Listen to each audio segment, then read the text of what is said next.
Booth wise Lok Sabha ভোটের result দেখার জন্য একটা ওয়েবসাইট হচ্ছে eco.westbengal.nic.in। এই ওয়েবসাইটে তোমরা যাবে এবং ওয়েবসাইটটাকে ক্লিক করলেই তোমরা দেখতে পাবে একটা পেজ, প্রথমেই ইলেকশন কমিশনের পেজ খুলে আসবে, এইরকম একটা পেজ খুলে আসবে। তারপর এই পেজেতে এসে তুমি যে লোকসভার অন্তর্গত সেই লোকসভাটায় ক্লিক করবে। ক্লিক করার পর দেখবে একটা ডাউনলোড বলে পেজ আসছে। এবার ডাউনলোড হতে একটু সময় লাগবে। আর ডাউনলোডটা হয়ে যাওয়ার পর তোমরা কি দেখতে পাবে? তোমরা দেখতে পাবে একটা পেজ খুলে যাবে। সেই পেজে তুমি যে লোকসভার অন্তর্গত সেই লোকসভার অন্তর্গত সব বিধানসভা কটা পরপর দেখাবে।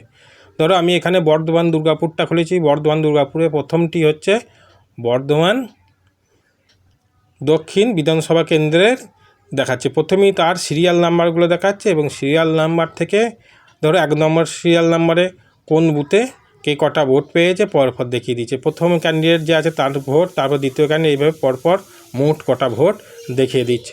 এইভাবে তুমি স্ক্রল করে করে নিচে নামবে এবং নিচে নামতে নামতে তোমার যে বুথ সেই বুথটায় যাবে এবং তারপরে তোমাকে বুথের যে ক্যান্ডিডেট কটা ভোট পেয়েছে এইভাবে বার করবে। ধরো তুমি প্রথম বিধানসভা আন্ডারে নয়, তখন তুমি স্ক্রল করে করে নিচের দিকে নেমে যাবে, তুমি যে বিধানসভায় আছো সেই বিধানসভাটা বার করার চেষ্টা করবে। ধরো দেখো দ্বিতীয় বিধানসভাটা কি আছে, মন্তেশ্বর। তুমি যদি মন্তেশ্বর বিধানসভার অন্তর্গত মন্তেশ্বরটা খুলবে, তারপরে যে বুথ সিরিয়াল নাম্বার অনুযায়ী চলে যাবে। দেখো এখানে প্রথম বুথটা 55 বুথটাই পরপর কোন ক্যান্ডিডেট কটা ভোট পেয়েছে দেখা যাচ্ছে।